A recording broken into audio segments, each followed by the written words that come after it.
ليه شخصية ناصر الدسوقي أثرت معانا أكتر من رفاعي؟ لأن ناصر بنى نفسه قدامنا وجاب الفلوس وإحنا شايفينه جايبها منين، عكس رفاعي واللي هو ظهر كبير المنطقة على طول. وغير إن ناصر كان باين عليه إنه دحيح، وكمان كان بينصح أخوه رفاعي بإنه ما يتاجرش في الممنوعات والأسلحة. وكان باين ناصر إن قوة جسمه ضعيفه، عكس أخوه اللي كان كل شوية بيتخانق. وده بسبب إن إحنا بنشوف ناصر في كل مراحله من البداية، مكان مجتهد وطالب لحد بقى أخطر شخصية في مسلسل. وده بسبب إنك ماشي مع ناصر خطوه خطوه، فأثر معاكم وأي موقف انتقام تحسك إنك أنت اللي بتنتقم، عكس رفاعي اللي بدأ المسلسل وهو القوي اللي كل الناس تخاف منه. وبعد كده ناصر راح اللي يعتبر خطر على الدولو.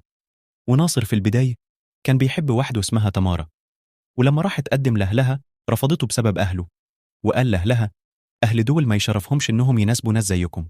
وده اللي بيخلي ناصر يتغير عشان ينتقم. بعد كده ناصر اتجوز بنت منطقته، شاهد بعد الفرح بيوم أو يومين نتفاجئ بقتل رفاعي واللي هو كان بيصرف على العيلة كلها بما فيهم ناصر. وده اللي بيحول ناصر تانة ويخليه ينتقم لمرة تانية.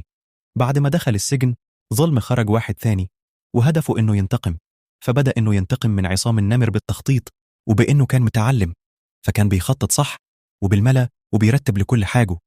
وبالفعل قتل عصام النمر وخد حق أخوه. بعد كده ناصر قابل واحدة اسمها مريم وحبها واتجوزه بعد ما استغنى، وهنا لاحظوا الانتقام من تمارو.